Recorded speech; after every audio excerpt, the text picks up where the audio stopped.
Hello friends. This is Fiction Quest. How are you all? So in this video, we will see, what if Naruto got harem during the Chuunin exams? Naruto xHarem. But before we start, if you want more amazing stuff like this, then be sure to subscribe to our channel and like this video. Also, if possible, share this video with your friends. Now without wasting any more time, let's begin the story. Come back, you red furball. I didn't finishing skinning you. Why are you running now? Let's see you fierce teeth now. Ha ha ha. Naruto, age 4, was running down the alleyway. He was ambushed again out in the streets. This time, however, was a lot more severe than the previous beatings. This one had knives. Suffering several slashes on his right arm, Naruto ran away as fast as his legs allowed him. Even though he was only 4, his stamina proved to be an incredible asset to the young boy. Naruto had caught his pursuers by surprise as he resisted when he had been caught. Because of this, Naruto had somewhat of a head start. Naruto ran and stopped in a T section of a road. He looked to his left and right. There were men drunk on their sake but still made a determined face to hurt the young boy as much as they could. Footsteps behind Naruto were getting louder by the second. Naruto looked in front of him as the last resource. It was an abandoned clan house. In the front laid a sealed door. Naruto, who had little choice, decided to tackle the door, not knowing what seals were capable. Naruto's arm burned in agony as it absorbed impact from the hit. Not knowing what to do next, he pounded his arm onto the door, hoping that there was some poor stranger on the other side ready to help him. Footsteps were getting closer and Naruto's luck was running dry. Taking one look at the seal placed on the door, Naruto attempted to rip off the tag. The tag, unfortunately, was refused to budge as Naruto accidentally smeared blood onto it. A flash of blinding light suddenly filled the air. Naruto saw the door crack open a tiny bit before quickly stepping into the clan house as the door behind him closed. The blood that was once on the tag had been absorbed and resealed. The thugs outside banged against the door, swearing as loud as they could. But even with the combined strength of several dozen civilians was not enough to break down the small seal. Naruto took several moments to take a deep breath and to observe his surroundings. The place has been abandoned for years. No one would know I'm here, and if they catch me, I'll just think of an excuse. Besides, I can't do anything worse to make the villagers hate me more, thought Naruto. So Naruto decided to explore the complex around the clan estate. There was a dried-up swimming pool, a dozen bedrooms at least, and a library filled with scrolls. But best of all, there was at least a few years' worth of supplies of instant ramen. Grinning at his newly found treasure grove, Naruto decided to make frequent visits for a while until the ramen runs out. During the next few months, Naruto had developed a regular routine. From Monday to Saturday, he would get up and cook his 3-minute ramen at his apartment. Being the village prankster, escaping the notice of many higher-ranking ninja did not prove to be a hassle. On the contrary, no one really paid close attention to Naruto. So Naruto was able to sneak into what he called his secret base. It was the mansion, the unknown clan estate, that Naruto had first found during his bloody encounter with the thugs. At first, Naruto was not able to open the gates.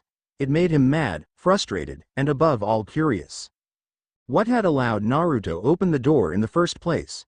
It wasn't until 2 days later, after endless knocking, that drew blood from his hands and allowed him inside again.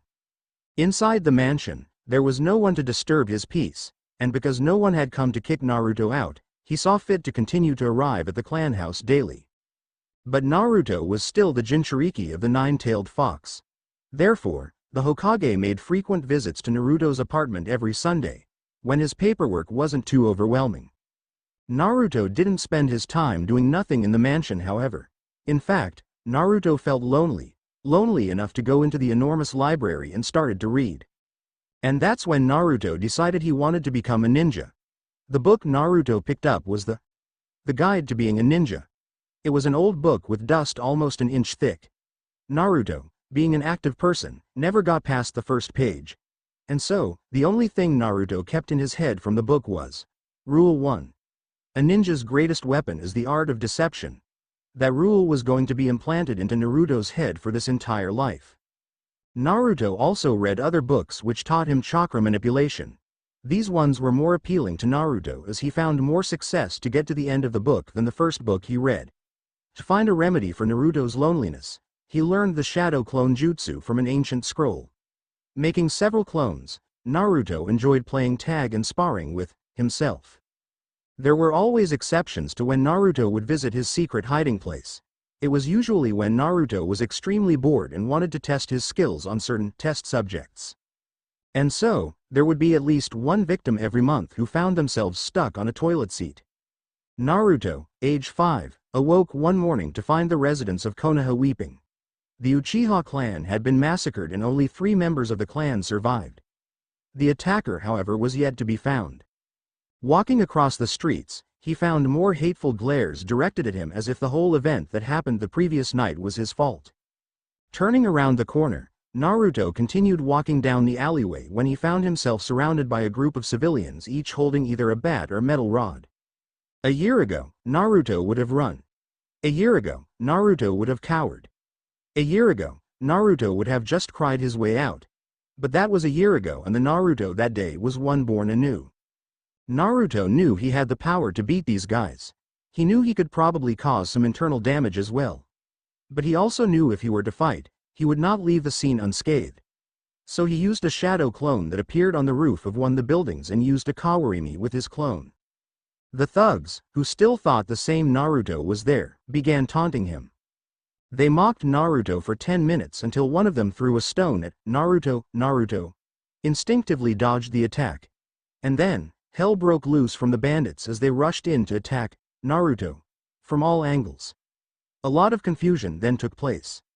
The thugs did not understand where the smoke had come from and pondered if Naruto was smart enough to throw a smoke bomb in the midst of all the action. Then again, they could not find Naruto. Unable to locate Naruto, the thugs left with their heads held high, refusing to believe a 5-year-old kid had outwitted them. Meanwhile, Naruto was inside the mansion, which he learned from a book it had belonged to a clan known as the Namikaze. They had died off during the Third Shinobi War. The name was not really significant to Naruto, so he continued his self-studies. Naruto learned Shunshin no Jutsu, Kawarimi no Jutsu, Kage Bunshin no Jutsu, Henge no Jutsu. Naruto, however, was not able to make a regular Bunshin no matter how hard he practiced. So he just gave in to the Kage Bunshin since it was many more times effective. Using these 4 jutsus, Naruto was able to accomplish prank after prank hidden and unnoticed. Those who despised and overcharged Naruto at stores were the usual victims, as Naruto felt little pity for them.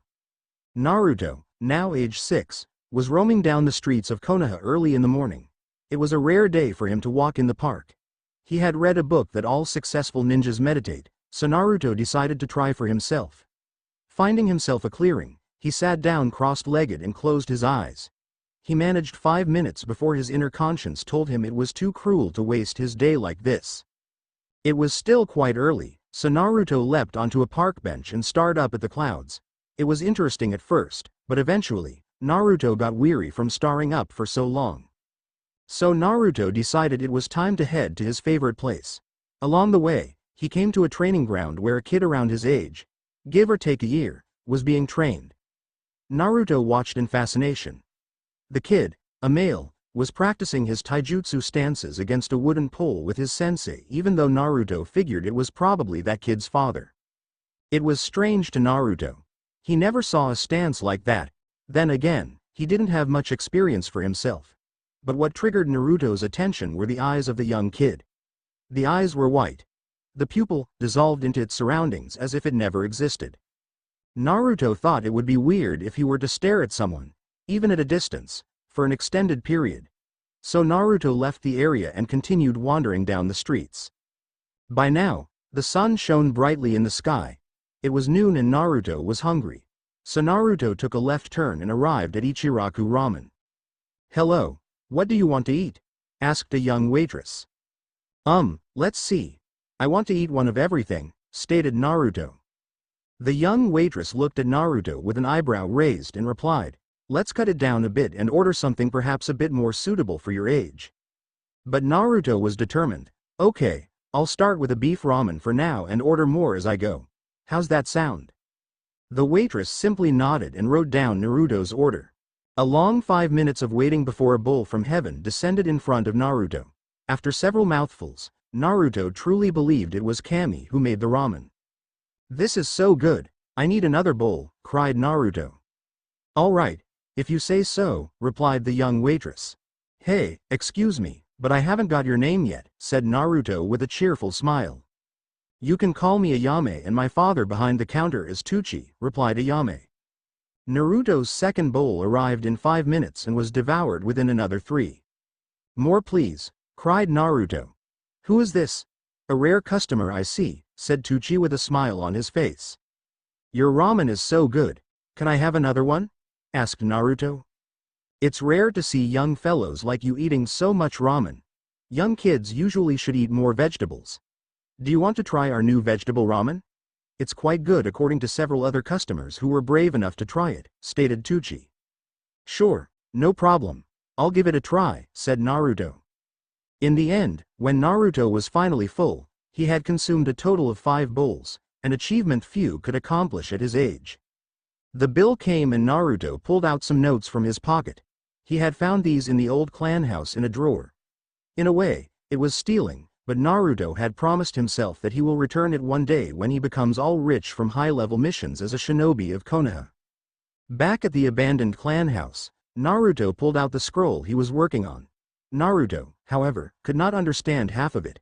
He can only make sense a small portion of the jutsu. Stupid Rasengan. Whoever made this jutsu must have been pretty stubborn if that person put the instructions into a scroll that no one understands, thought Naruto. So Naruto shoved the scroll into a corner and decided to attain more information about a completely deluded eye. It turns out that the young kid he saw at the training ground was a member of the Hyuga, a clan renowned for their services to Konoha and their bloodline. And then Naruto realized it was a Sunday. Oh shit, thought Naruto. The Sandaime was visiting Naruto this afternoon and he would arrive at Naruto's house in a couple minutes. There was no possible way whereby Naruto could make it back to his apartment in time even with the shunshin. Naruto did a shunshin to a hidden spot near his apartment and ran as fast as he could. Upon reaching the door to his apartment, he found the Sandaime had already made himself comfortable on his couch. "Hello Naruto-kun. Where have you been, my dear?" asked Hiruzen Sarutobi. "I was just wandering here and about," answered Naruto with a smile. Saruboti frowned. Earlier that day, he had attempted to spy on Naruto with his all-seeing crystal ball. Unfortunately, the all-seeing might have lost its title as Naruto was not to be found. There could only be 2 possibilities for this to occur. Either there were seals that forbade one to be spied upon or the target was outside the walls Konoha. Seeing the first option as very unlikely, it had made Sarutobi more worried. Now Naruto. Let's be truthful to each other, so I will ask the question again. Where have you been this morning? Sarutobi asked again, only this time, he had put more authority in the language. Naruto, being Konoha's prankster, had put on his most innocent and cute face possible and said, "I was lost on the road of life." Sarutobi's sweat dropped after hearing those all too familiar words. "You got something better than that?" asked Sarutobi. Naruto put on a cheesy smile and scratched his head while replying, "Well, I spent 3 hours thinking of that one. I supposed I could disappear for another 3 and give you another one." Upon hearing this line, Sarutobi face-palmed and cried, "No Naruto, please don't. I don't need one more person who might join the ranks of the shinobi to make these lame excuses," thought Sarutobi. "So just tell me Naruto. Where have you been this morning?" asked Sarutobi again, who was determined to squeeze the information out of Naruto.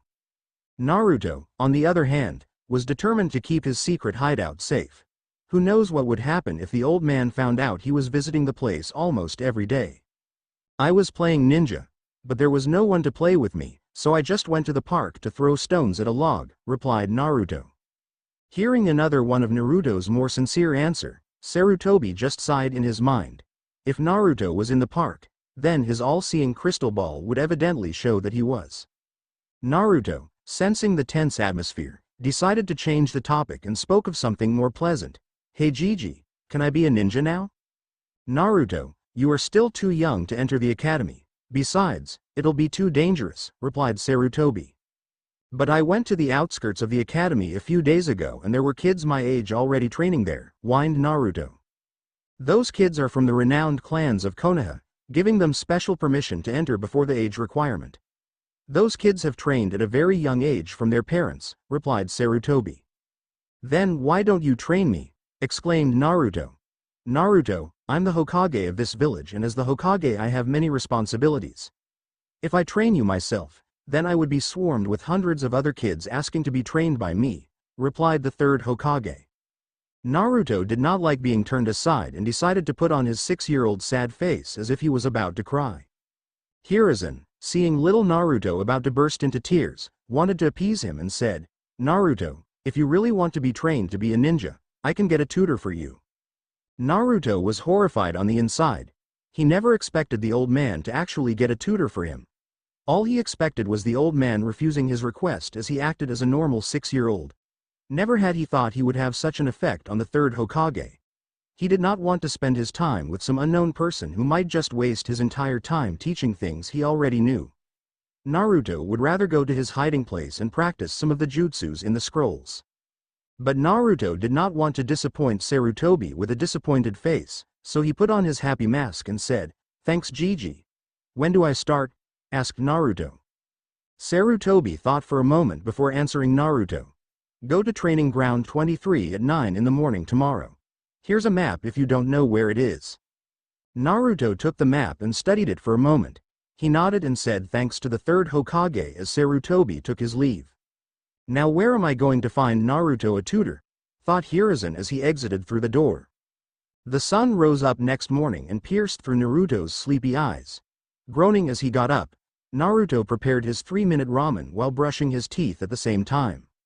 He was still asleep when he took out his chopsticks. It was not until the magic ramen entered Naruto's mouth that his eyes popped open and was fully awake. Naruto glanced down at his watch. It read, 9:30.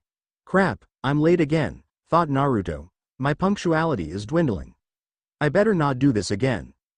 Naruto did a shunshin to get as close as he dared to training ground 23. Upon his arrival, he saw a Jonin leaning against a tree. The Jonin scowled as he saw Naruto moving towards him. You're the kid cough I'm supposed to teach I suppose, said the Jonin. I guess so. The Hokage sent me here after all, replied Naruto. My name's cough Hayate and I suppose you're Naruto, stated Hayate. Yep. Said Naruto. Alright, let me tell you the cough truth. I'm not too keen in teaching cough kids this young, but since the Hokage cough sincerely asked me to and gave me a cough good pay, I'm not one to decline. It's not like I want to be here too, thought Naruto. But Naruto put on his happy mask, on with a smile, so what am I going to learn first? Normally, I would cough test out my students first, but since we're starting at 0, I don't think that step would be necessary. So what would you like to cough learn about? Asked Hayate. I'm not sure, but can I try your katana on your back? Asked Naruto. A katana is pretty cough dangerous for a 6-year-old, answered Hayate. Please, oh please can I at least swing it? Pleaded Naruto. No Naruto, let's cough start something a bit more basic. Please. Come on. Just one swing. What a persistent kid, thought Hayate. I guess that's how he got the Hokage to get me teach this guy. Tell you what Naruto, I'll give you a test and if you can pass it, I'll take to a weapon store and get you a practice blade. Oh thank you Hayate-san, cried Naruto. It's Hayate-sensei, corrected Hayate. Besides, you haven't even passed your test yet. Okay. Then tell me what it is so I can pass it. Hayate thought for a moment before answering Naruto. I want you to go find 4 cookies in a cookie jar and a cough bottle of hot tea. Naruto's sweat dropped. He means he wants me to get his breakfast. Oh by the way, you have 20 minutes to complete the task. Fail to complete it then we'll start with basic training instead of the sword. Yes. It's yes cough sensei. Yes sensei. Naruto could not believe it. Was his sensei a joke? Nevertheless, when Naruto was out of his sensei's sight, he produced a shunshin to the market. Naruto entered a store and bought 4 cookies and a cup of hot tea before leaving to an alleyway and produced another shunshin back to the outskirts of training ground 23. Here you go, said Naruto with a smile. Whoa. Now that's some stamina you got there. You got there and back in 10 minutes, said Hayate. As Hayate reached for the cookies and tea, Naruto stepped back, refusing to give it to Hayate. Money first, cried Naruto. How much? Asked Hayate. Here's the bill. Take a look at it yourself, answered Naruto. Hayate took the bill and his eyes almost fell out of its sockets. That's insane. Tea and cookies does not cost this much, shouted Hayate. It doesn't, I always get charged this much, said Naruto innocently. Naruto, you pass, let's get you a training sword. But first, we're taking a detour to that store you just went to, said Hayate with a hint of anger. The two of them walked towards Konoha's market. Once they reached the tea shop, Hayate slammed the bill on the counter in front of the shopkeeper. Explain yourself. My girlfriend comes here every day and she gets charged 3 times less, said Hayate angrily. The shopkeeper was lost in words. Oh crap. Return the extra money, but next time, my student here gets overcharged again, I'll come and make sure he is never overcharged again, Hayate stated strongly. Why? Yes. Of course. It won't happen again. Here's the money, the shopkeeper stammered. Hayate took the money and gave it to Naruto along with the money he owed him earlier. The two then headed off towards the weapon store. Naruto was stood in front of Konoha's famous weapon store. He was frozen until Hayate gave the kid a little push from behind, signaling him to go inside. Once inside, they moved about until the katana section was in sight. Naruto walked over and attempted to wield one of the sharper blades, but was stopped when Hayate stopped him. Here is a good training sword, said Hayate. Naruto frowned. The sword Hayate had picked for him was a wooden one with dull edges. Naruto began to fret about the sword until Hayate gave him one of the "listen to me or else" looks. Naruto sighed. It seems that he had no choice but to stick with a wooden sword until he proves Hayate otherwise. Alrighty, Hayate-sensei. It's Hayate. The two left the store and stood outside in the heat of the sun. Okay Naruto, I'm a busy guy, so meet me at the same time and place next week. Do not be late. Yes sensei. Goodbye. Naruto looked at the sky and decided there was enough time to head back to his special place to take a look. As Naruto got close to the door, he looked around and saw no one in particular, so he drew blood from his hands and opened the door. Once inside, he searched for the armory. It took a while, but eventually it was found. Naruto's eyes bulged as he saw the amount katanas around the place. Crap. I should have just saved my money instead of buying all those wooden swords. Look at the amount of swords and katanas around here. I've made a fool out of myself by whining so much. But Naruto was truly excited about learning how to wield a katana. Naruto, age 7, was lying on his back, exhausted from his weekly katana training with Hayate. You're improving Naruto, but your left knee needs to bend more when you do a horizontal slash, said Hayate, who was now packing up. We'll call it a day. I got to go catch something important. Okay sensei, Naruto said as he got up and began walking down the streets of Konoha. As usual, hateful glares pursued Naruto like a magnet. This had Naruto wondering what he had done to be treated this way. Sure, he played pranks here and there, but nothing ever too severe, except for one person who got stuck in a tree, hanging face first towards the ground for the whole night.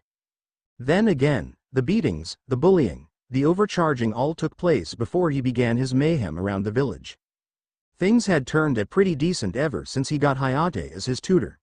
Naruto now saw the advantages of having a high-ranking shinobi teaching him. It was like having a bodyguard whenever both Naruto and Hayate roamed the streets of Konoha together. No one who had heard the story would go up to Naruto again. Two civilians learned it the hard way. Naruto remembered the incident all too well. Flashback. Around 6 months after Hayate began tutoring Naruto Kenjutsu, they decided to celebrate as Naruto was finally able to last 3 minutes of Hayate's easy sparring exercises.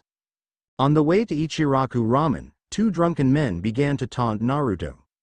Hey Foxy, get out of our town or I'll skin you and give your bones to my dogs, said one of the drunk men who stumbled while speaking. Your dogs won't like that type of bone. They would rather spit it out, cried the other drunk. Normally, Naruto would run away, not giving a care for the world those two lived in. This time however, he had a Jonin with him, a Jonin where Naruto knew he could trust. So Naruto looked down and put on his sad mask. Hayate, seeing Naruto was emotionally abused and hurt, marched up to the two drunks. "Hey, who do you think cough you're talking about? Do you know cough who I am?" "Another joke that hangs out with the foxy brat and only knows how to cough," said the first drunk, who evidently could not see the forehead protector that Hayate wore. And so, Hayate, who was picking up Naruto's sense of humor, knocked out the two drunks. When the two supposedly drunk men awoke from the incident, they found their legs bounded together with a rope. An arm from each person was also stuck in between the two bodies while the other arm was tied behind their backs. Worst of all, the two drunks still had massive headaches. No one wanted to approach the two, for a note on the back was written, "Help these two fools and you might find yourself listed at the top of my soon-to-be victims section in my book." Signed, Konoha's renowned prankster. It did not take a genius to figure who was behind it all. The results of the two men were, for the most part, hilarious for Naruto. Even Hayate gave in to a laugh before coughing twice as much. Flashback end. Naruto headed towards his apartment.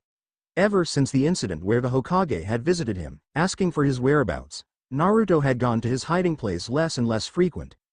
When he does go, he would make a shadow clone in his apartment before doing a shunshin on the way out.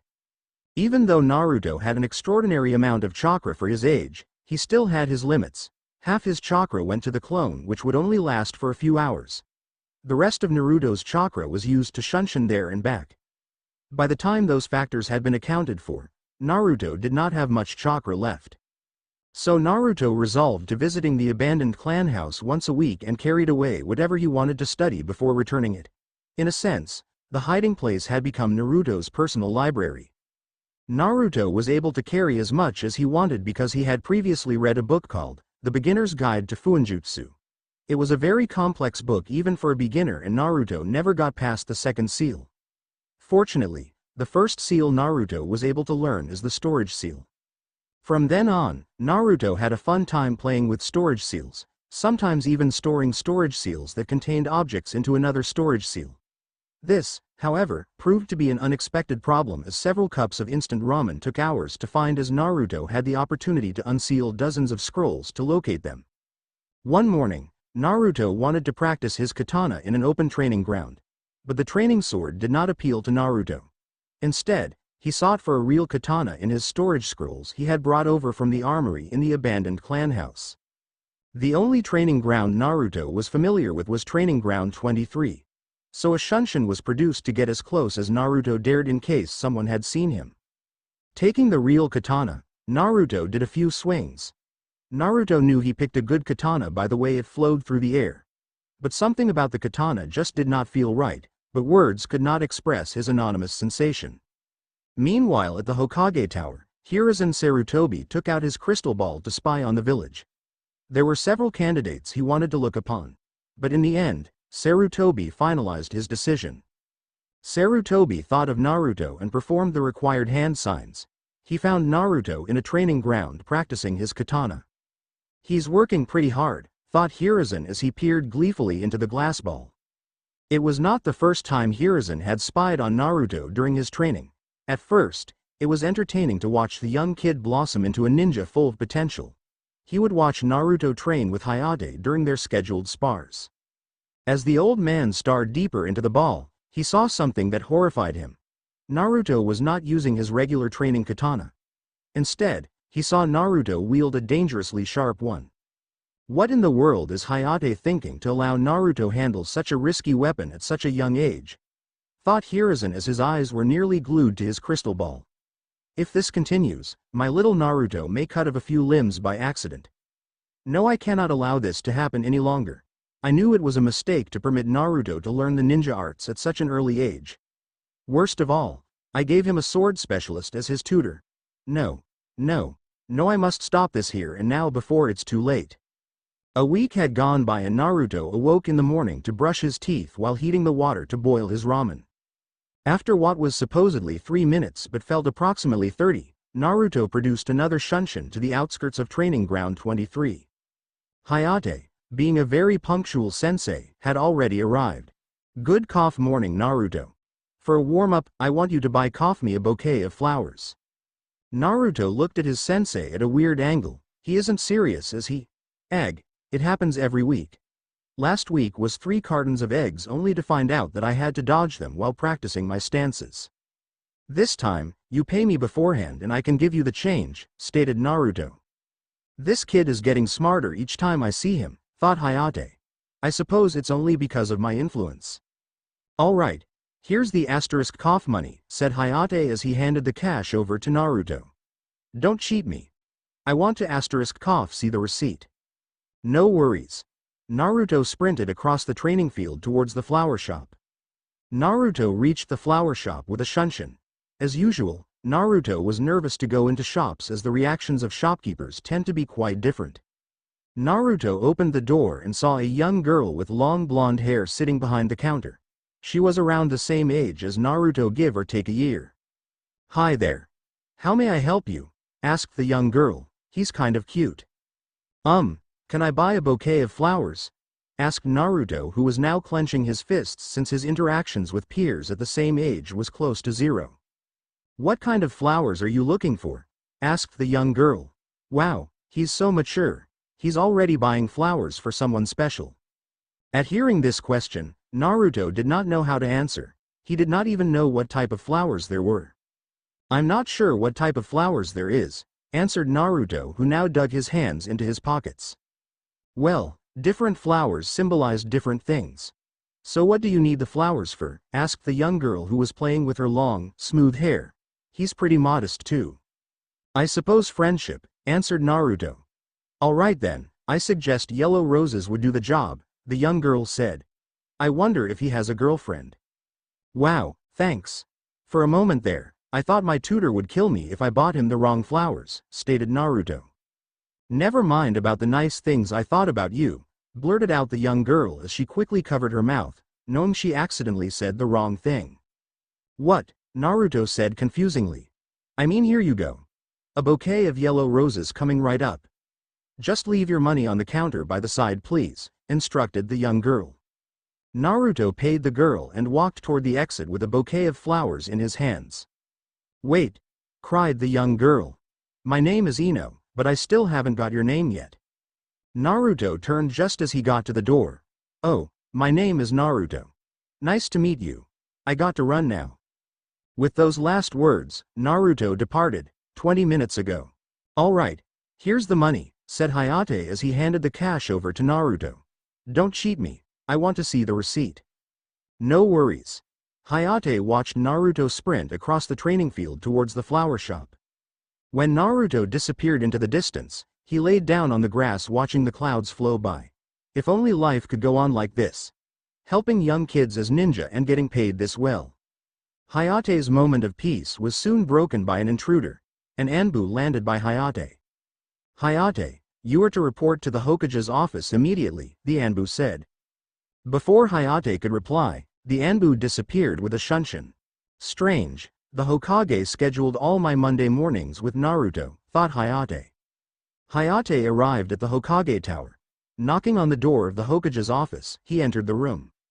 Inside the room was Hiruzen Sarutobi sitting on the ancient chair, stroking his white beard. Hayate, do you know why I called you here today? Asked Sarutobi. No, Hokage-sama, replied Hayate with a hint of worry. Crap, it better not be because I told Naruto to do my morning chores. It's nothing related to Naruto if that's what you're thinking, said the third Hokage with a little emphasis. Phew, thought Hayate, and he relaxed, putting his hands into his pockets. Our spies have gathered information about a new village popping up in the Land of Sound. Rumors have told us its name is Otagakaru, Hiruzen. So you want me to investigate the village? Asked Hayate.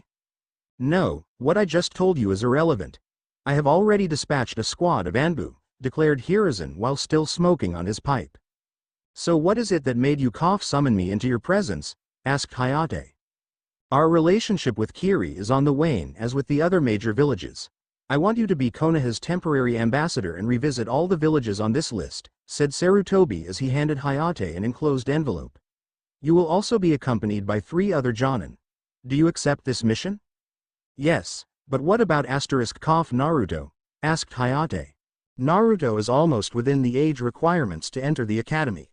Once he does, he will be busy and the teachers at the academy can help him with the questions he asks. Alright, I suppose. I'm going to miss that kid. He's one funny guy once you get past the inner demon, said Hayate with a sigh. Well, I hope Naruto won't go too crazy with the katana once you're not here. When I first got you as his tutor I didn't expect him to be learning the katana straight off the bat, said Sarutobi. Oh, about that. Naruto was really persistent and it's hard to say no to a 6-year-old, chuckled Hayate. I just don't want our next generation to be swinging sharp swords around before they even enter the academy, stated Sarutobi after taking another puff from his pipe. The katana he's wielding at the moment isn't really that sharp, Hayate said innocently. Yes, I'm just concerned about Naruto's safety, said Sarutobi with a warm smile. Isn't that sharp? Hayate, I know you wield katanas that can cut trees like paper, but the one I saw Naruto holding was only perhaps slightly duller. I have one more question before I leave, stated Hayate. Yes. Do I receive rank S pay, rank A pay, or rank B pay for this mission? Young people and their ambition for money. I'll pay you a rank A leave in 2 hours. Take as long as you need for this mission. Hokage-sama, and so, Hayate shunshined towards Training Ground 23. Meanwhile, Naruto was sitting on a log in Training Ground 23 while waiting for his sensei to come back from whatever he disappeared to. This is stupid, thought Naruto. He sends me off to do his shopping and leaves to do other things while I did all that? Just as Naruto was about to leave, a swirl of leaves materialized and Hayate appeared. Sensei! Where have you been? Shouted an angry Naruto. Naruto, you left me here for 1 whole hour by myself. Naruto, and I had to start peeling the petals off the flowers to see if you were coming back or not. You did what? And then I had to go to the market again to buy more, shouted Naruto who was now taking a deep breath. So you'll have to pay me back for these flowers. That's your fault you started to peel off flowers, and what guy peels off flowers to see when their sensei is coming back? Retorted Hayate. So, pay me or I'll tell Yugo Uzuki that you've been getting a 7-year-old kid to get her flowers because you don't know what type she likes, threatened Naruto. Hayate's face went pale as he absorbed Naruto's last sentence. How did you know? Hayate stammered. It's quite obvious, answered Naruto. And why didn't you cough like you always do? I cough because I want to, Hayate answered back while putting several notes onto Naruto's outstretched hand. Naruto's sweat dropped. It seems he had been fooled for a year that Hayate was actually sick the whole time. Another thing, declared Hayate. Hokage-sama has granted me a mission and I have accepted. I don't know how long I will be away and it breaks my heart to say this, but this is our last meeting. Naruto looked up at his sensei. Over the course of the year, Naruto did not wish to have these weekly training sessions. But the longer he went, the greater he felt attached to Hayate, for there were few that really cared for him and Hayate was one of them. Naruto took off his masks and was ready to burst into tears. It's okay, Naruto. I won't be gone forever. I'll be back one day, said Hayate while patting Naruto on the head. Promise? Yes, I promise. And so, Naruto and Hayate departed Training Ground 23, their backs turned to each other and walked in opposite directions. Just before Naruto shunshined away, he turned around and saw his sensei doing the same thing. Hayate-sensei, when you return, spar with me again and I promise I won't hold back, shouted the teary-eyed Naruto. Hayate gave Naruto a thumbs up before producing a shunshin. Naruto did the same and left for his apartment. Meanwhile at the Hokage Tower, Hiruzen Sarutobi watched the whole scene unfold. Was it wrong for me to separate these two? Darn it. Let's hope it's not a mistake I will come to be regretting. Naruto was back at his apartment, still asleep in his dreamland, not wanting to awake into reality. But he vowed to train vigorously from now on. Naruto opened the Beginner's Guide to Fuinjutsu and flipped to the second seal he learned, the Gravity Seal. Naruto carefully drew the seals as instructed in the book onto his legs and arms. The arms he had a shadow clone to help him out. Naruto then used chakra to activate the seals. Next, he poured in a small amount of chakra into the seals to make his body feel heavier. But Naruto wasn't done. He drew another gravity seal. This time, however, he applied it to his katana. It has been 6 months since Naruto last saw Hayate. Ever since, the pranks on the village seem to have deceased. The quiet, peaceful air was appreciated by all at first. But as time flowed by, a few who didn't hold a grudge on the young Naruto began to miss the pranks Naruto once did. However, most of the civilians were just glad their fox was gone. Hiruzen sat in his office, staring out the window. "Where are you, Naruto?" He had attempted to locate Naruto through his crystal ball, which resulted with little success. Naruto had disappeared ever since Hiruzen sent Hayate off on his diplomatic mission. He wanted to recall Hayate from his mission, but he had already spoken to the council beforehand. Changing his mind would make him look like a fool, and the council may start urging him towards retirement. Not that Hiruzen did not wish to retire, he just could not find a suitable candidate that has potential to become his successor. "I think I would rather see Naruto missing a few limbs from training with a sharp katana than to not see him at all," thought Hiruzen, who took another puff from his pipe while imagining how Naruto would then look like. On the second thought, maybe disappearing for a while and coming back whole is a better choice. Hiruzen had also sent his top Anbu to search for the boy outside Konoha, as it was what Hiruzen first theorized where Naruto had disappeared to. Unfortunately, Naruto either covered his tracks perfectly or he did not leave Konoha. He retrained from notifying the village council that their Jinchuriki was missing, as he did not want anyone to panic. But the problem was Danzo. What if Danzo recruited Naruto to root, thought Hiruzen, who now started to sweat. Crap. Then he'll use Naruto when he's older at the council to say he has fully tamed the Jinchuriki, giving him more power and a political advantage. Ag. "I'm stressing myself too much lately," cried Sarutobi out loud to no one in particular. "Sunday afternoon and paper is at a minimum level. A rare time indeed. I think I'll just take a stroll down the streets to ease myself." With that being said, Hiruzen left the tower and headed towards whatever direction the wind took him to. Still having Naruto in his mind, Hiruzen made some odd turns. When he snapped out of his daydreaming, he found himself in front of the abandoned Namikaze clan estate. It was October 8th, 2 days before Naruto would turn 8 years old. Hiruzen sighed behind his desk, stamping the last of the pile of papers. "There's nothing much to do," thought Hiruzen. "I better just spend my time walking around the village before my secretary brings in more papers."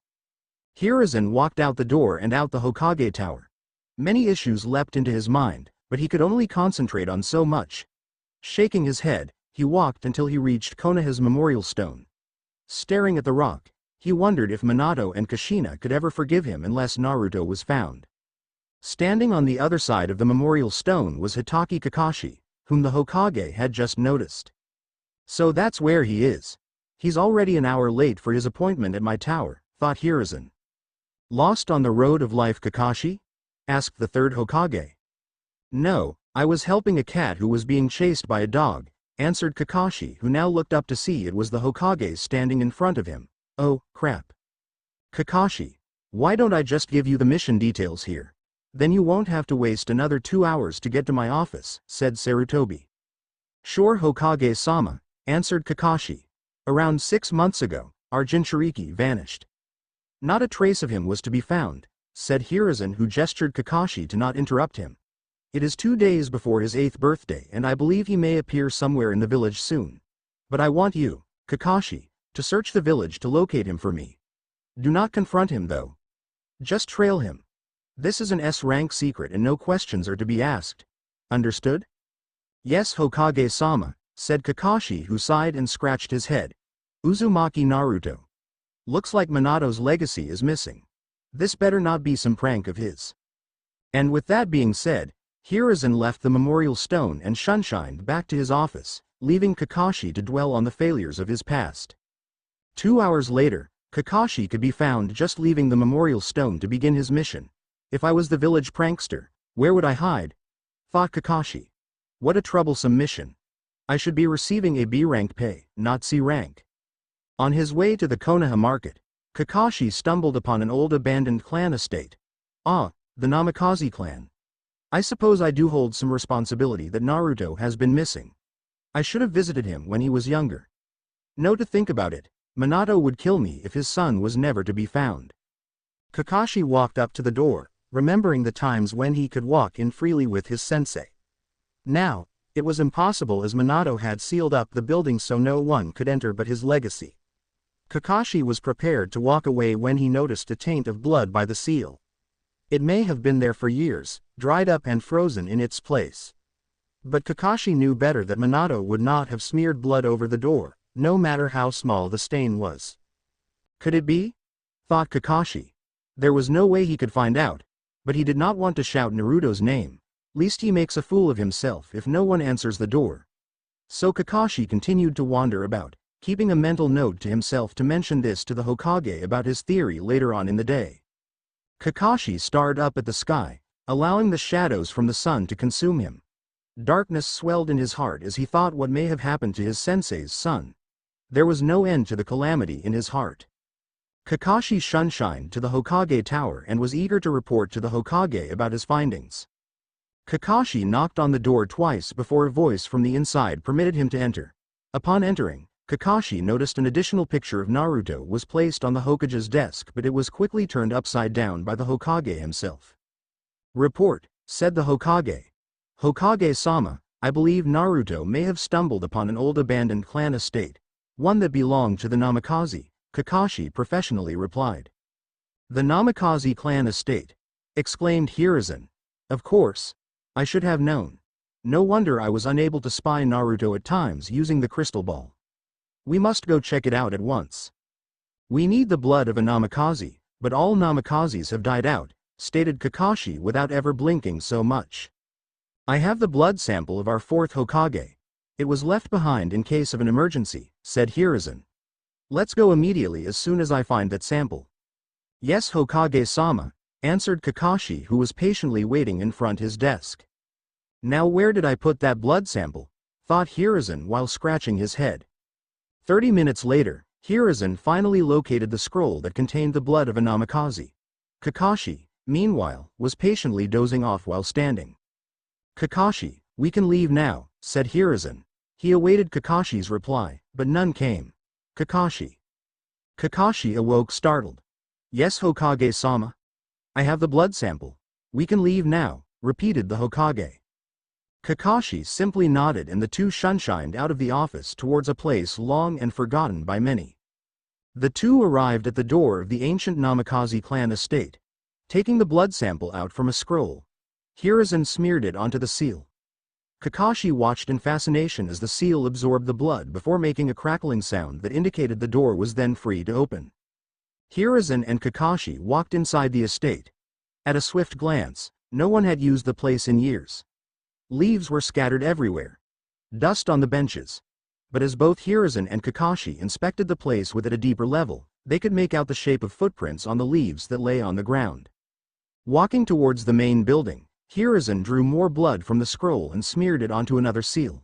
Once again, the seal began to absorb the blood before allowing the tiniest crack to indicate the seal was temporarily unlocked.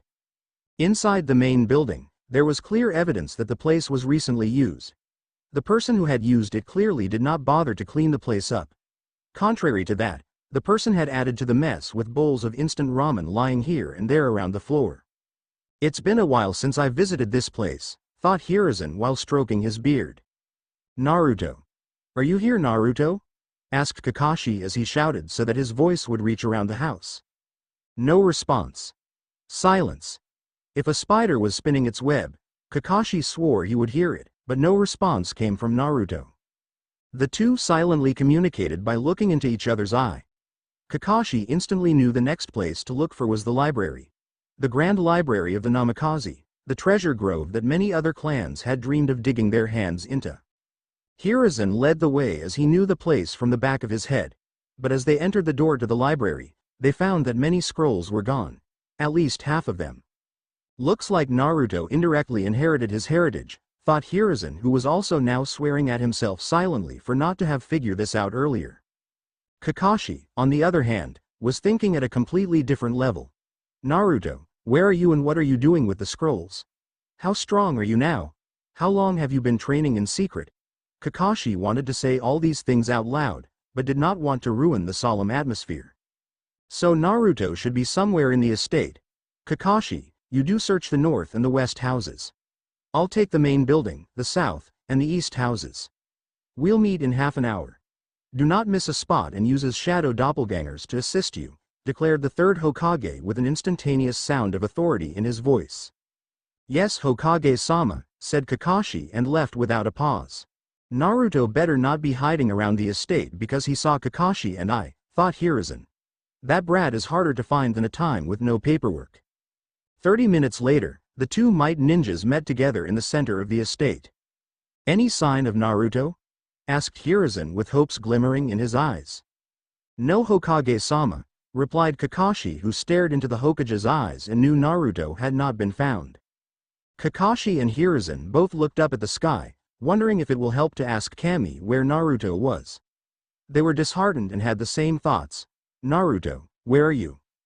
2 days later, somewhere in the Whirlpool country, a young boy laid down on the ground, sweating and panting from the training exercise.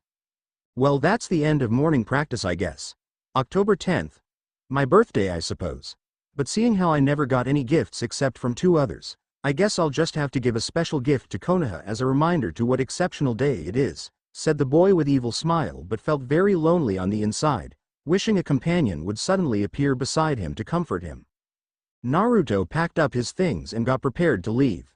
The last 6 months he endured was a life-changing experience for him. These 6 months have impacted Naruto more than any other segment in his life. Naruto loved and cherished his temporary home in the country, but he knew it was time to leave. He knew that he had to return to Konoha as people who really cared, no matter how small that number is, will be worried about him. Never had he thought he would actually be staying here for half a year. At most he had planned to stay was for a week. But the unexpected week grew. As Naruto finished packing, he walked to a specific place, closed his eyes, and disappeared in a flash. When he opened his eyes, Naruto found himself back at the Namikaze estate. The first thing Naruto thought of as he steadied himself was to observe his surroundings and the Hokage. How would the old man react to his 6-month disappearance? But before anything else could happen, he must announce his arrival to the residents of Konoha. He thought about painting the Hokage momentum, but it would be really boring and someone might catch him doing so. Naruto continued to ponder while walking towards the big doors that would lead him out to the rest of the world. Then, an idea struck Naruto. Kyoto Uchiha, age 8, was eating ice cream her stepmother had bought her after morning training. Makoto Uchiha, stepmother of Kyoto Uchiha and mother of Sasuke, was standing in front of the counter by the sweatshop, buying a sealed pack of ice cream for her son who was still training in the clan compound. Mother, cried Kyoto, who was nudging her mother's arm. Yes, my dear? Asked Kyoto's mother without turning around. Look, look! Exclaimed Kyoto, who was now jumping up and down trying to get her mother's full attention. Look at what? Asked Kyoto's mother, who was still looking at the ice cream selections. The Hokage momentum, cried Kyoto. Someone had added a 5th head. What? Shouted Makoto Uchiha, who now gave her full attention to her stepdaughter. She looked up into the distance and sure enough, another head had been attached to the momentum. It was a face of a young boy, but one that she knew all too well. Forgetting about the ice cream, Makoto took her daughter's hand and led her outside. Already people in the streets have seen the momentum and are in an uproar, demanding that the little young boy is to be captured, whipped, and thrown out of Konoha. Meanwhile at the Hokage Tower, Hiruzen could only watch from his window at the people on the streets. Well, at least Minato can forgive me now. I hope those people down there can do the same thing. Hiruzen snapped his fingers to let out a spark of chakra and 4 Anbu materialized with a shunshin. I need you to grab 50 other Anbu to calm the civilians and 4 more to catch the culprit. Once the person is found, I want him brought to my office without being harmed, said Hiruzen with a bit of emphasis. And with another snap of his fingers, the Anbu disappeared with a shunshin. Back at the busy streets of Konoha where people were still rioting about a young boy, Makoto noticed her stepdaughter went missing. Her hand had slipped from the pushing and shoving the crowd had created. Kyoto was separated from her mother and Makoto was nowhere in sight. There was a lot of confusion and she had been pushed to the edge where it was less crowded. While happy to be out of the massive crowd, she put on a frown seeing her mother was still inside. She wanted the shouts and complaints to end, so putting on a brave face, she marched up the mountain. As Kyoto got close to the 5th face, she saw the whiskers on the cheeks. This guy isn't really bad looking. Now to come and think of it from a closer perspective, His appearance resembles very much like the fourth Hokage.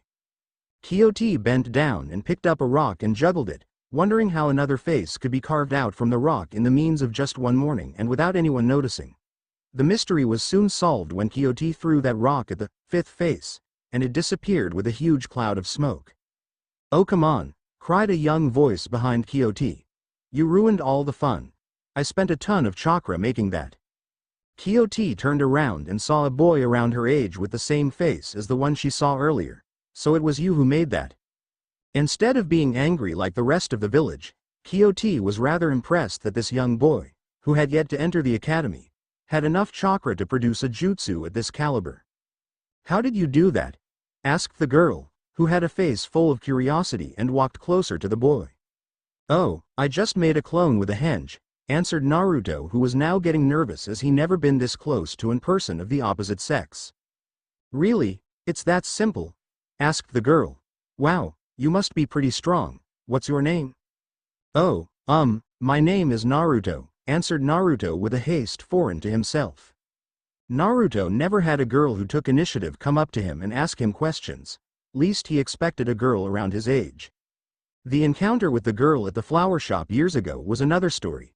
That time, Naruto was acting for another person. In a way, Naruto was never at the flower shop, he was just replacing Hayate-sensei's body. Naruto was burdened with a hole that had no friends among those in his age group. He sometimes felt he was in the hole with no one to help him, no one to pull him out. "Pardon me?" asked the girl, putting on an innocent smile while breaking Naruto's train of thought. "I didn't quite catch the last line." Naruto, blushing hard while scratching the back of his head, attempted to calm down and put on a mask, but he failed to find one. "My name is Naruto," Naruto answered slowly, emphasizing every syllable in his name, who was now panting silently from being nervous. Because of that nervousness, Naruto instinctively let out waves of chakra, leading him to have near chakra exhaustion. "Hello Naruto. My name is Quixote. Nice to meet you," replied Quixote, who still had her sincere smile. "Are you entering the academy?" "I just turned 8 today, so I'm going to xHarem to apply for it," answered Naruto, who was now calmer and relaxed. "This guy calls Hokage-sama xHarem," Quixote thought while elevating her eyes towards the sky. "He must have a close relationship with the Hokage, I suppose. Funny how I've never heard his name before." Quixote was about to invite Naruto over to her house when a swirl of leaves appeared and in its place were 4 Anbu and her mother. Makoto ran up to Quixote and embraced her into her arms. "I thought I was going to lose you again like I lost Itachi and everyone else," Makoto exclaimed with tears flowing down her cheeks. "It's okay. I'm fine. I just got pushed out of the crowd, so I really wanted to look for you. But I was never able to find you in the crowd. So I tried to find a way to get rid of the image on the cliff. I ran up the mountain, got rid of it, and found that boy named Naruto," Quixote told her mother while pointing at the place where Naruto was standing. But Naruto was gone. "Naruto?" asked Makoto, who was coming back to reality. "You mean the boy whose face appeared on the mountain earlier?" "Yes, that's him," replied Quixote. Makoto watched her daughter with a horrified expression. "Quixote, I want you to never, ever go near that kid ever again. Don't go near him. Don't interact with him. Don't even look at him. Now I want you to repeat what I said," Makoto said, all the while staring into the eyes of her daughter. "But why, mother? He seems all right to me," Quixote said, defending her judgment of Naruto. "Quixote, he caused a racket in Konoha in half a day. What innocent, sweet kid would do something like that?" said Makoto, who was determined to change Quixote's opinion. "Don't you believe in your mother?" "I guess so," replied Quixote, but was still unsure about the truth that Naruto was a bad kid. Naruto, on the other hand, was captured by Anbu and was brought back to Hiruzen's office. "Hello Gigi. Long time no see," exclaimed Naruto, who had a smile that stretched from cheek to cheek. "Naruto, where have you been?" asked the third Hokage, who raised his voice to a point where Naruto had to cover his ears. When the Hokage had finished his rant, Naruto began to explain. "I was walking home one day when I saw a lost dog. I wanted to go up to it and pet the dog, but it ran away. So I chased it and got lost," Naruto explained sheepishly. The third Hokage's sweat dropped and face palmed upon hearing this. "Naruto, There's a time and place for pranks and jokes. Now is not the time, Hiruzen explained. I'm really too old for this job. Okay. I'll go clean. I went to train since no one would train me in Konoha, replied Naruto with a more sincere face. But where did you go? Asked Hiruzen. Naruto wanted to avoid the question, so he sought to change the topic. Why didn't you tell me my father was the fourth Hokage and my mother was once part of the Uzumaki clan in the Whirlpool country? Naruto asked, hoping to place some guilt on the Hokage's shoulders. Hiruzen, hearing those words, stared down at the ground. A moment of silence echoed through the room.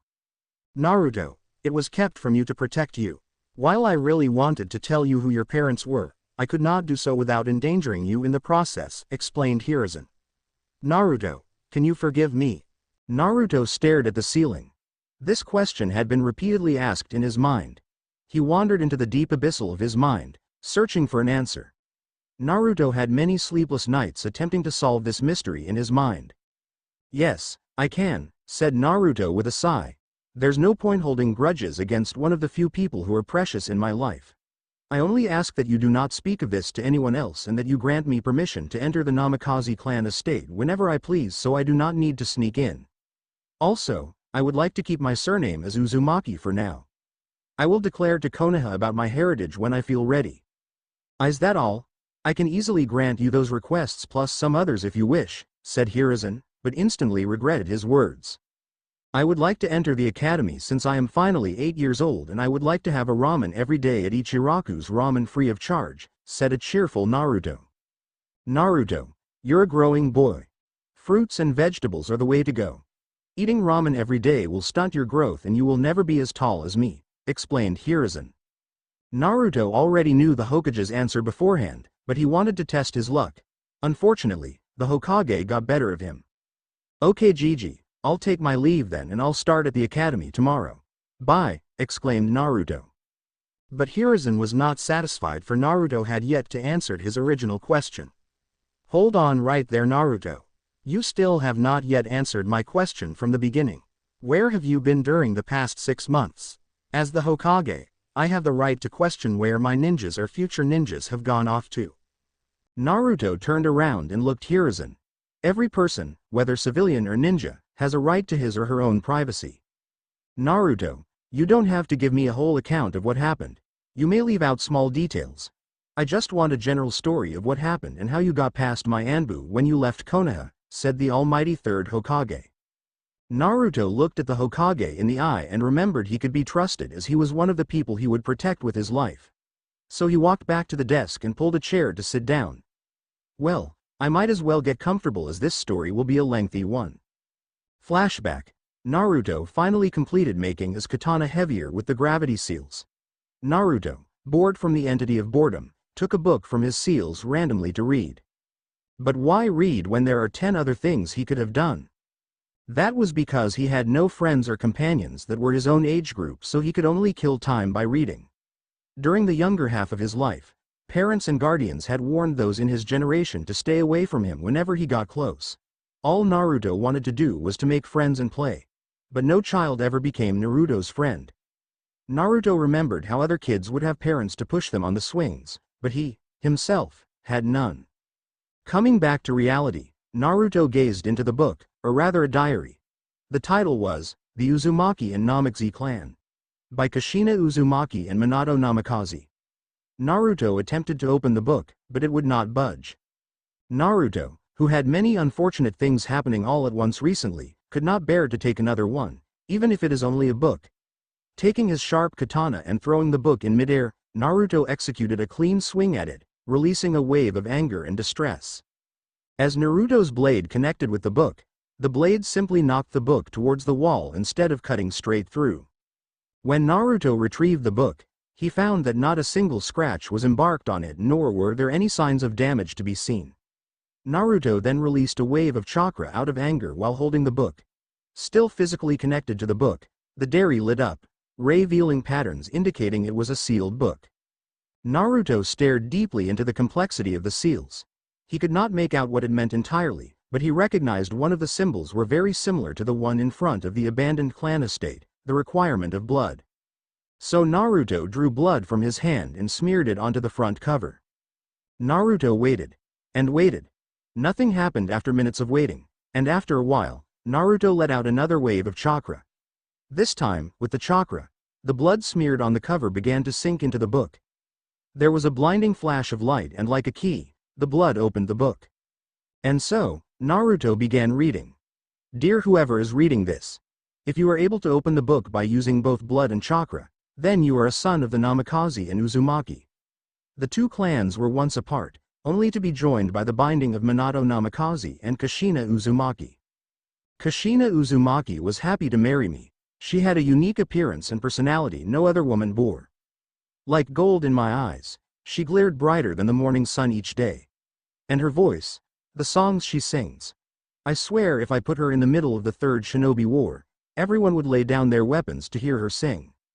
But her time in Konoha was a long one and she missed her hometown. I, having responsibilities beyond many others, could not have possibly left the village to accompany her. I had many enemies and many of them would hold Kushina up for ransom if she was ever to be caught on her way back to the Whirlpool country. So I modified my Hiraishin. In the back of the Namikaze estate, the fifth tree from the last house, lays a rock. Turning the rock 3 times, an underground tunnel will appear. Inside the tunnel lays a seal on the ground. With the blood of a Namikaze and the chakra inherited from an Uzumaki, the seal will activate and teleport the users to a hidden location near a small town deep in the Whirlpool country. I write this as Minato Namikaze, the Yellow Flash, the Yondaime Hokage. Naruto closed the diary as he finished part 1. He skimmed through the rest, but most of it did not seem important so he just left it as it is.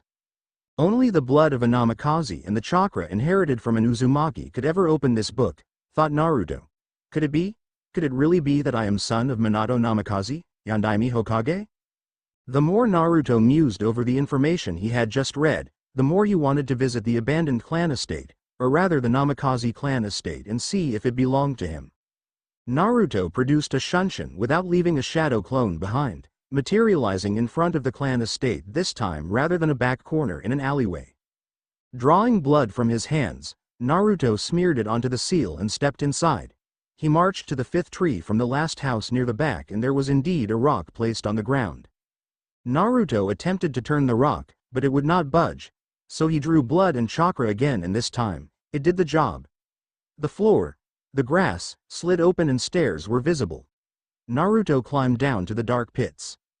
As Naruto stepped down the stairs, candle lights flickered alive as if they knew Naruto's presence was with them.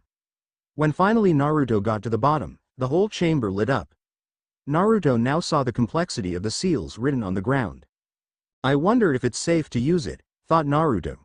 If I'm truly the son of Minato Namikaze and Kushina Uzumaki, then this seal will work for me as I will have inherited their blood and chakra. With that being said, Naruto left the room to go pack. Producing 100 clones, he packed really fast, even for an 8-year kid. 2 hours and Naruto was in the chamber again. This time, he was loaded with food, mostly instant ramen, and scrolls. All was placed inside scrolls that were placed inside more scrolls until there was one big scroll that hung on Naruto's back. Drawing blood from his right hand, Naruto placed it at the center before emitting a steady flow of chakra.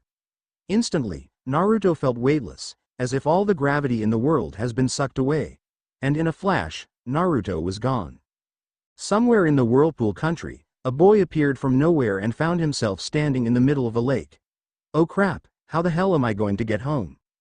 But then Naruto realized he wasn't putting any chakra onto his feet and he was still standing on water.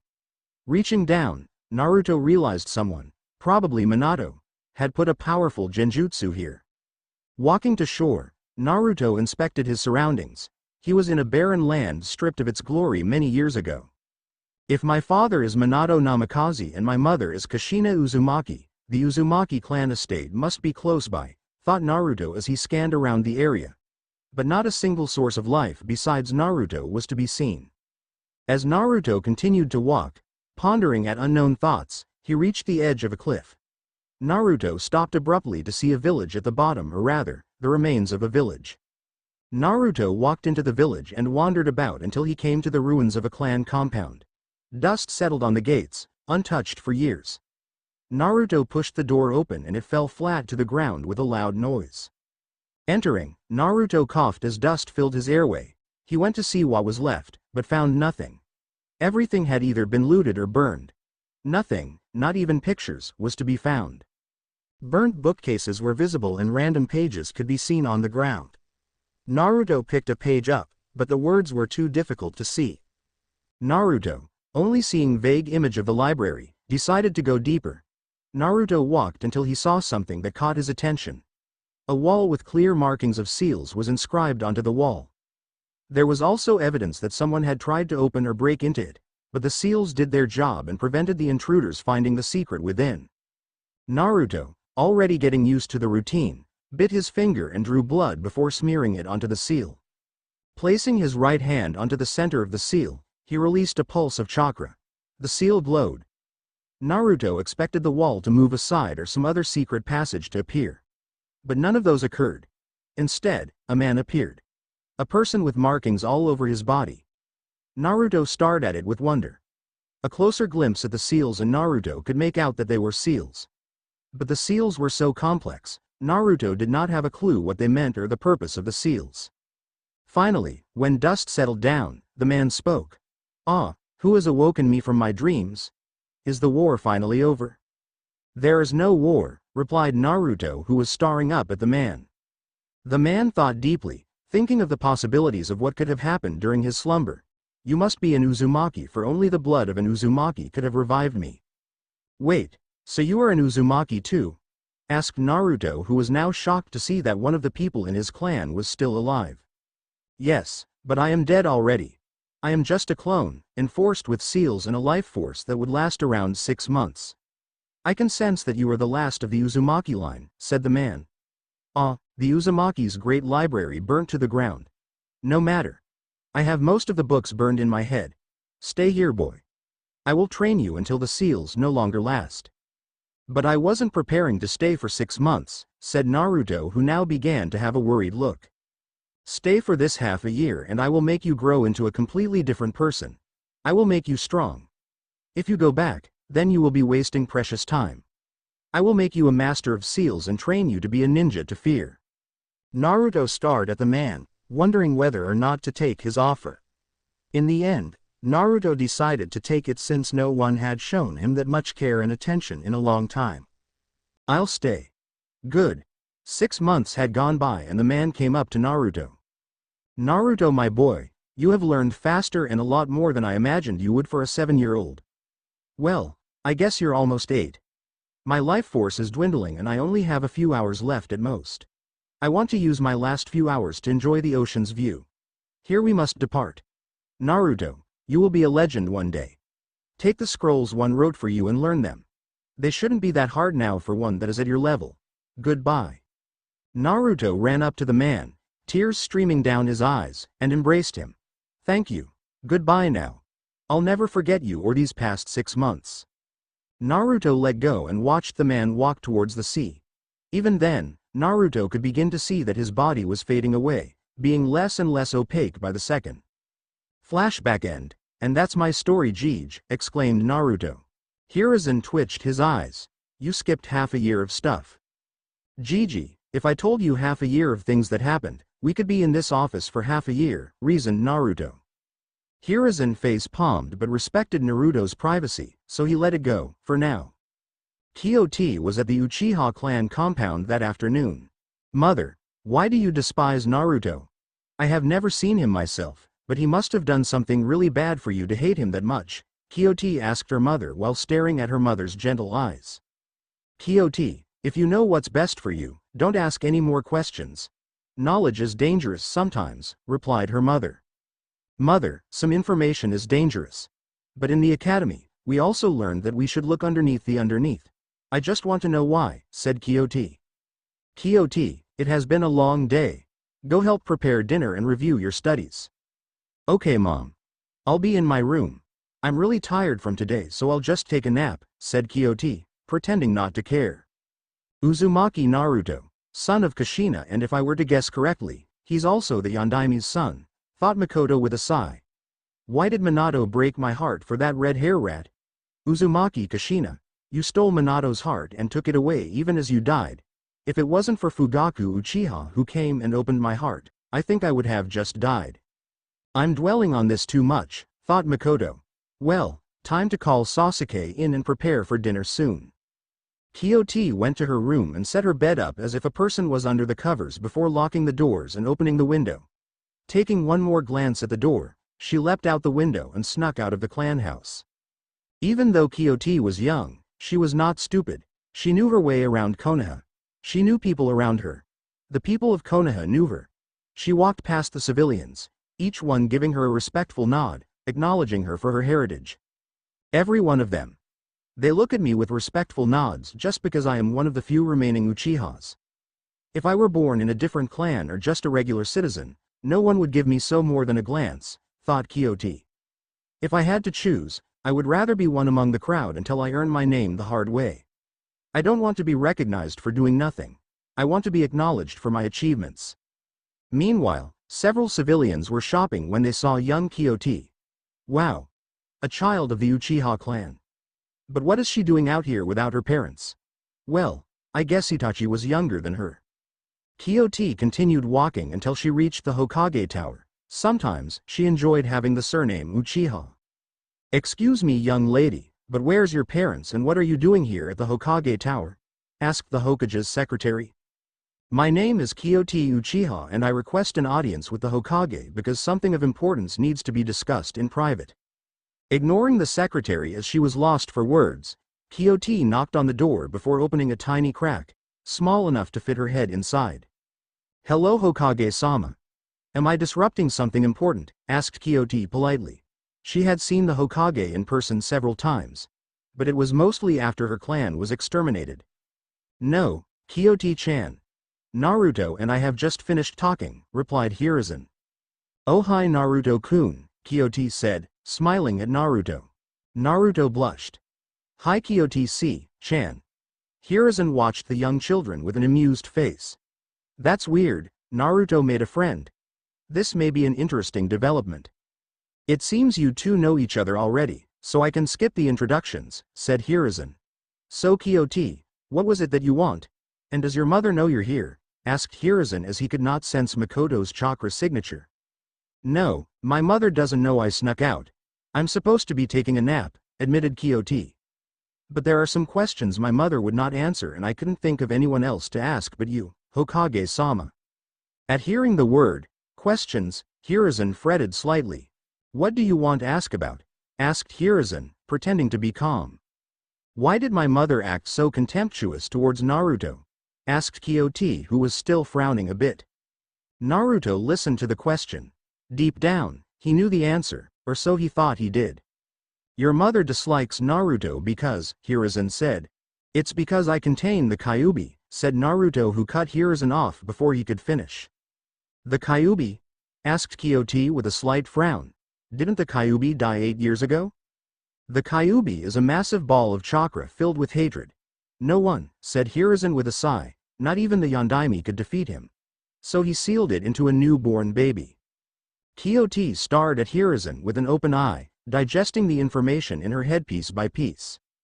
But why of all people Naruto? Asked Kyoti. How could the Yondaime take an innocent baby and seal the Kyuubi instead him? Even though the Yondaime was very powerful, said Hiruzen, he couldn't ask any other parent to give up their child for him. Wait. You just said that the Yondaime couldn't ask any other parent to give their child. Then, Kyoti, lost in words, could not finish her sentence.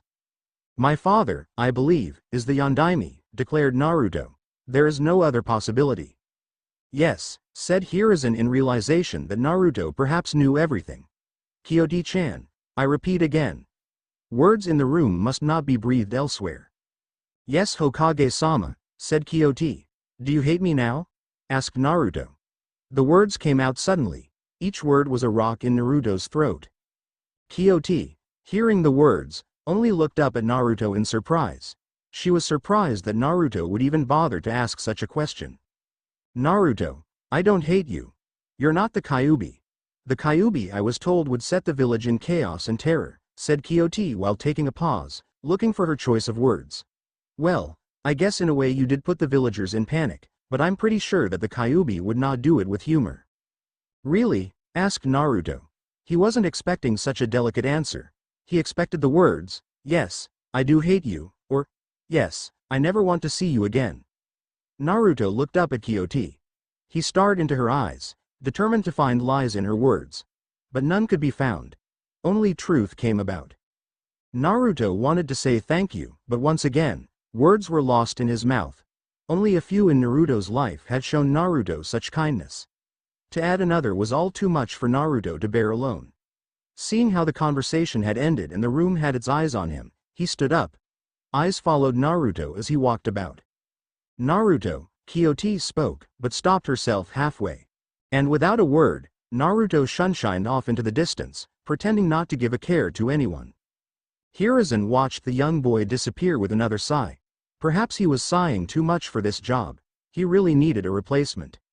Meanwhile, Kyoti just stared at the space where Naruto had just been.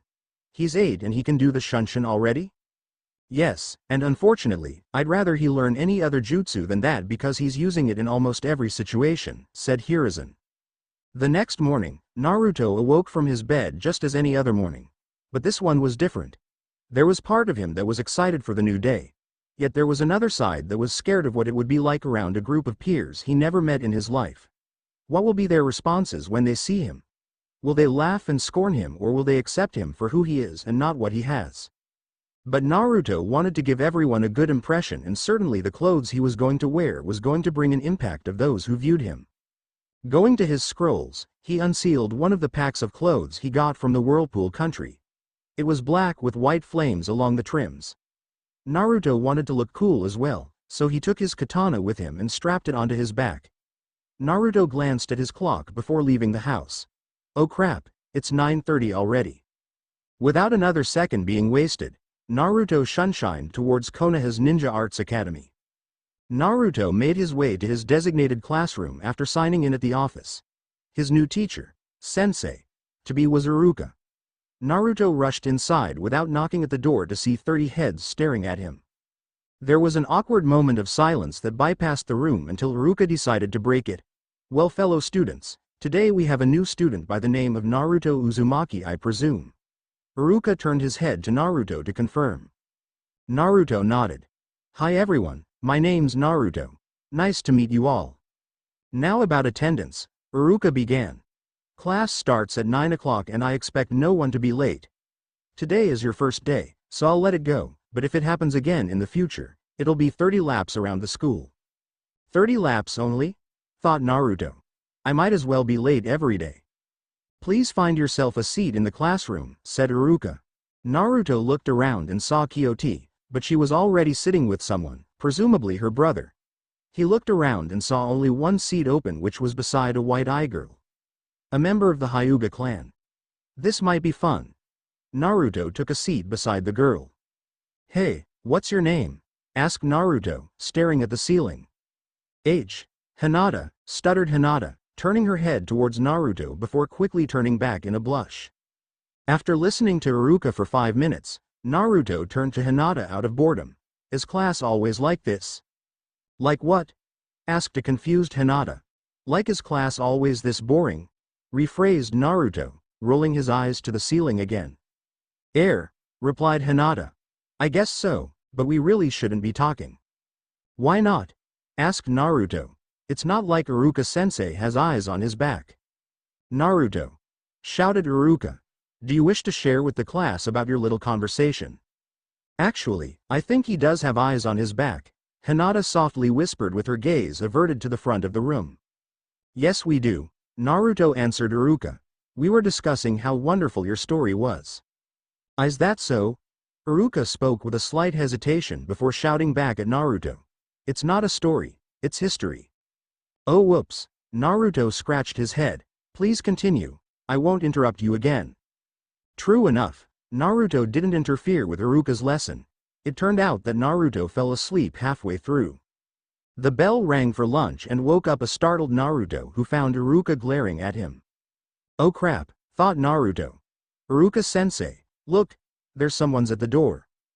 Iruka turned knowing that Naruto was fooling him, But there was no way Naruto could escape since there was only one door in the classroom, so Iruka played his game.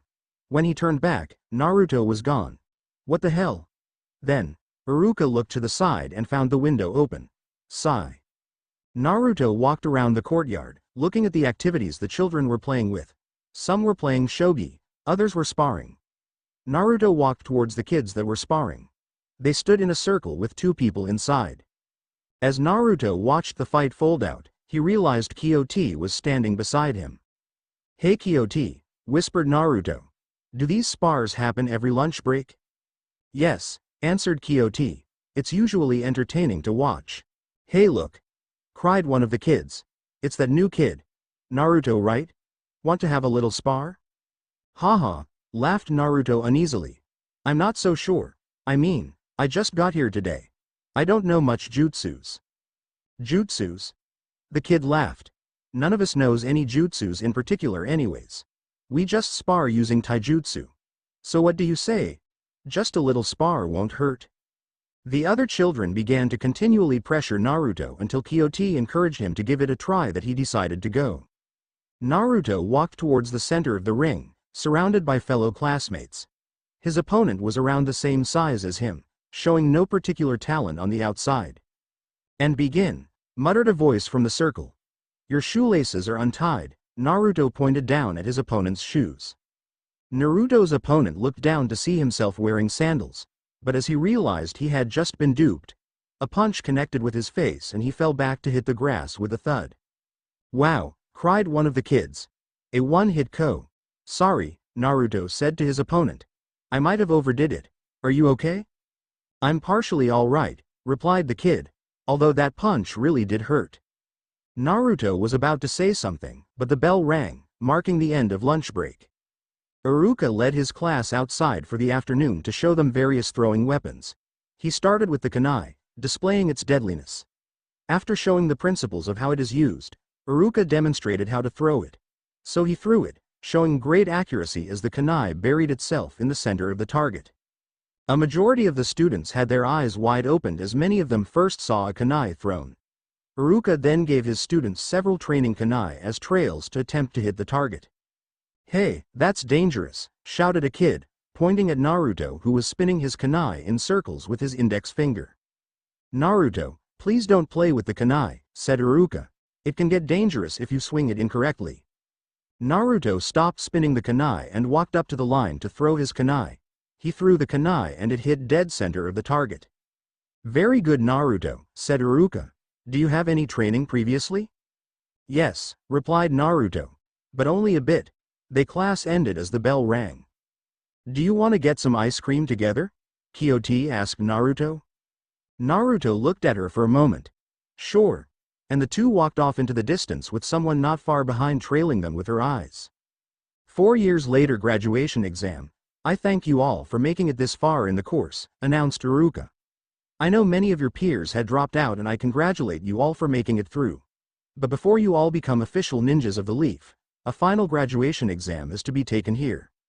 Naruto passed the exams with flying colors with the exception of the regular bunshin. It came to a point in the exams where Naruto was paired up with Sasuke in a one-on-one fight. "A dope like you who has no clan will never be able to top the elite," said a dark raven-like boy. "Says the guy who has 3 people left," retorted Naruto. Kyoti, who was standing behind Naruto, bonked him on the head for saying repulsive words. "Sorry," said Naruto. "I meant 4 people. There's still one more, isn't there?" Hearing Naruto's words enraged Sasuke and he charged forward before Iruka announced the fight to start. Sasuke's left arm aimed for Naruto's head, but was easily dodged. Naruto countered with a knee to Sasuke's stomach, but Sasuke took half a step back and caught the knee. Before Naruto knew it, Sasuke had landed a kick to his side and he fell to the ground. The Naruto disappeared with a puff. A shadow clone, thought Sasuke, who was very familiar with Naruto and his clones during previous encounters in the past. Acting upon pure instinct, Sasuke moved to the right to narrowly dodge a blade that hit the ground, creating a mark 6 inches deep. "Naruto!" shouted Iruka. "No swords, and when did you bring that to school?" "I always had it with me," said Naruto, confusing a large amount of the population. Yes, it was always behind my back with an invisible seal attached. Well, said Iruka, thinking upon his choice of words, no swords in this fight. Naruto didn't answer Iruka. Instead he looked at Sasuke. So, got any jutsus or will it be, dodge Naruto the whole time, thing? Kaden. Grand Fireball Jutsu, muttered an irritated Sasuke, releasing a deadly breath of fire. Naruto dodged it, but immediately looked at his sensei. So he can use deadly fire jutsus and I can't swing my sword? That's not fair. It's like you're trying to side with him. Iruka sighed, realizing how difficult the situation has become and the dilemma he was facing. But before he could respond, Naruto spoke first. It's alright, I'll put my sword aside. We don't want the Uchiha heir to be cut into pieces, do we now? Sasuke gritted his teeth in search of a witty response, but couldn't think of one as he knew how deadly the katana could be. Naruto strapped his katana to his back. I want to try this new jutsu I made up since after this battle, my career as a ninja begins. So I guess showing the world this jutsu will be the first step towards my goal. Made a new jutsu? Many people thought. Is that even possible for an academy student? Is it powerful? Naruto-kun, thought Kyoto. Don't tell me you've perfected that jutsu. Naruto-kun, thought Kyoto. Don't tell me you've perfected that jutsu. Kage Bunshin no jutsu, cried Naruto. 1,000 clones popped into the air. The audience behind Naruto and Sasuke gasped. Each of the clones was solid and moving as if they had a mind of their own. So many, thought Sasuke. They're solid clones too. Each and every one of them. His chakra capacity must be huge. How is this even possible? HMPH, said Sasuke. Even though you made 1,000 clones, they are still your clones and therefore, they mean nothing. 0 multiplied by 1,000 is 0 after all. Naruto laughed. Even if what you say is true, then if I add them all together, it'll be 100. The audience were confused at Naruto's words but was reluctant to say anything that may be hindering the match, so they kept silent. There's the real Naruto, thought Sasuke as he heard only one Naruto speak. He rushed up towards Naruto and punched him, grinning as he landed the blow on the face only to turn in utter disappointment as it was a shadow clone. Great, said Naruto, now I need to make another clone to replace the one you killed. All Naruto's quickly assembled the seal for a shadow clone to confuse Sasuke of the real one. Once another shadow clone was made, the Naruto's formed a packed circle around the original. It's my turn to attack now, taunted Naruto. Fuinjutsu, heavenly armor. All the clones that Naruto had previously created transformed one by one into a different piece of armor. Then, all the pieces flew at the original Naruto, engulfing him with the enhanced chakra armor. Fuinjutsu. Frozen era. In place of Naruto's previous clothing, he now had a white shirt with black and orange stripes. His pants were composed of orange and white stripes with a black covering. At his waist was a belt that would have been where he would hold his katana. On his back now hung a cape with blue flames that encircled the bottom as a trim. It was as if the new armor had blended into Naruto's previous outfit. What the hell, thought Iruka. I've never seen such a jutsu before, is that even possible? What did you do, Dobi? Asked Sasuke. Jealousy coursed through Sasuke's body as he began to witness a jutsu never seen in history. Nevertheless, Sasuke charged at Naruto, rendering all possibilities of what the new Naruto could do. If that armor is comprised of shadow clones, then all I have to do is land a hit and parts of the armor would disappear. As Sasuke closed in, Naruto didn't dodge his punch. Rather, Naruto welcomed it. Sasuke's punch connected with Naruto's chest, sending him flying a couple feet back. Naruto, however, was still able to land on 2 feet after the punch. Sasuke was bewildered.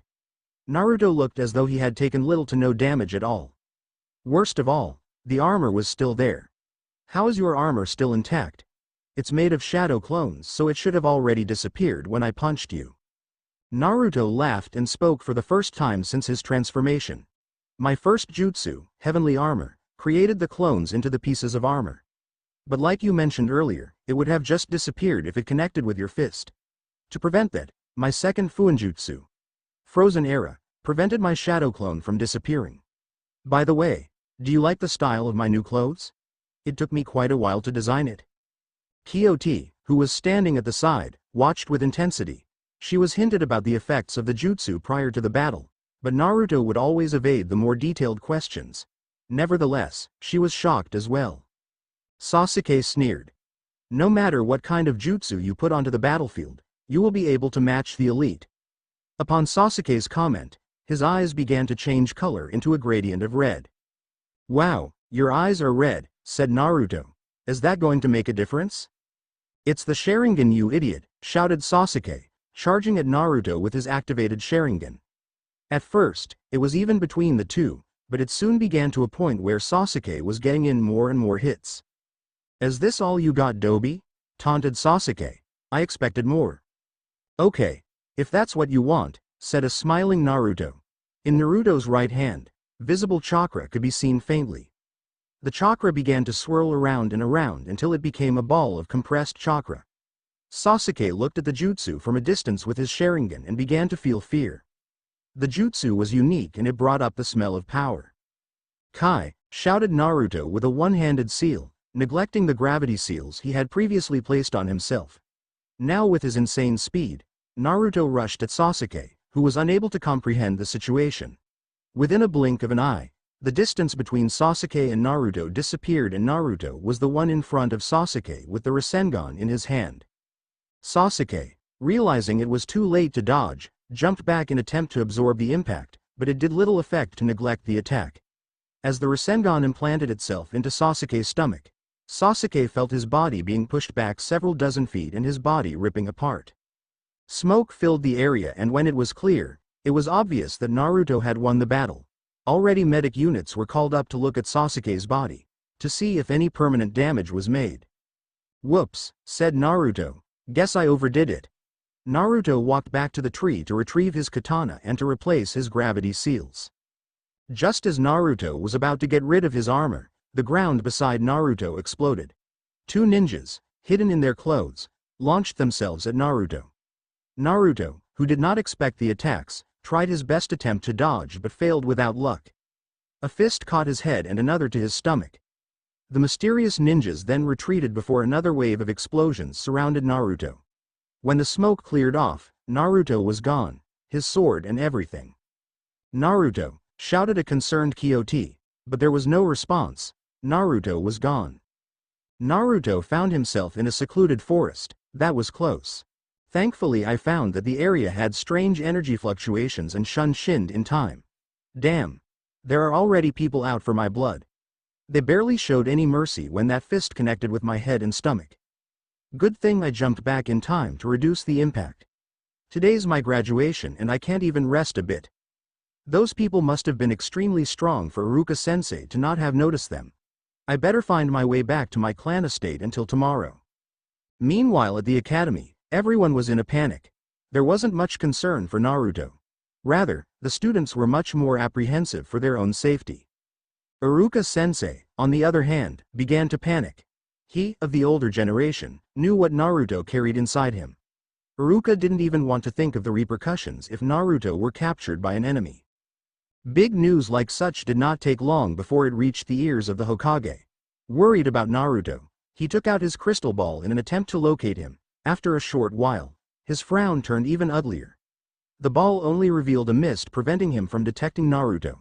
With a snap of his hands, he summoned an ambush squad. Locate Naruto for me and capture the culprits. You can request any assistance from other squads if necessary. Your primary objective is Naruto and his safety. With a wave of his hands, the squad disappeared to finish their mission. Near a corner of the village in the middle of the trees was Naruto, who was casually walking.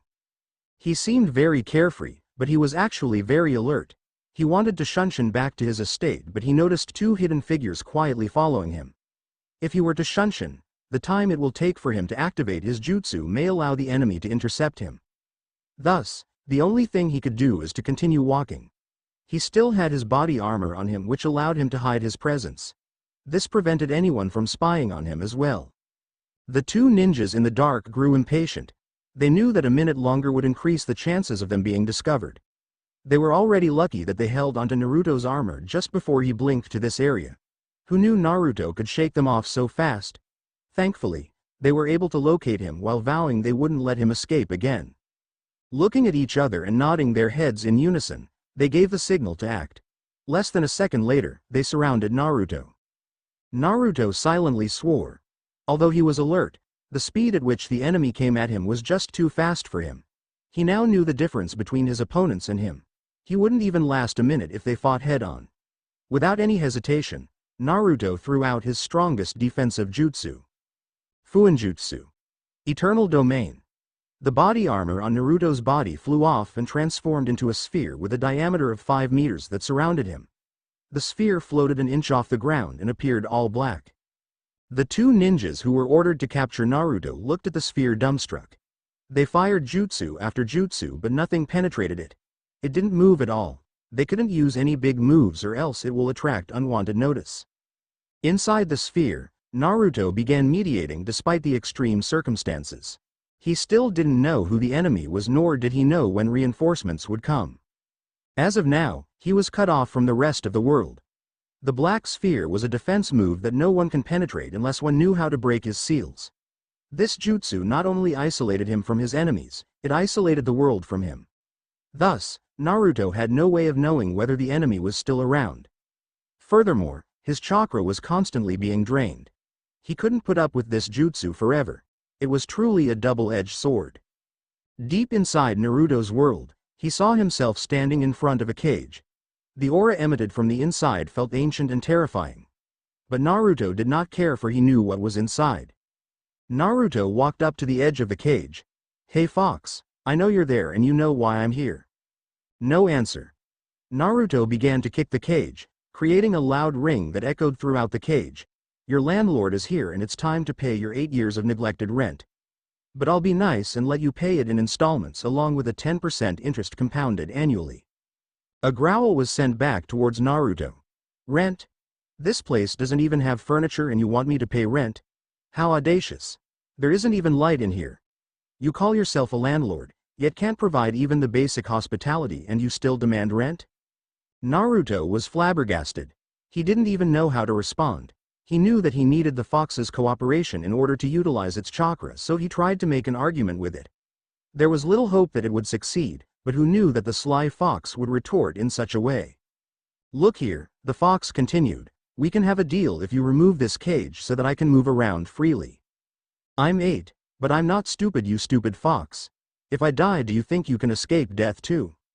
The Kyuubi finally made her appearance at the edge of the cage. Its appearance was utterly unexpected. Naruto thought it would be a giant fox since the cage itself was so huge. But in front of him was a fox whose height only went up to his waist. It was undoubtedly the Kyuubi, yet there was strange cuteness to it. "You're him?" asked Naruto. He was very curious. Maybe the Kyuubi had children? No, it wasn't possible. "Yes. By the way, a girl." Naruto was shocked.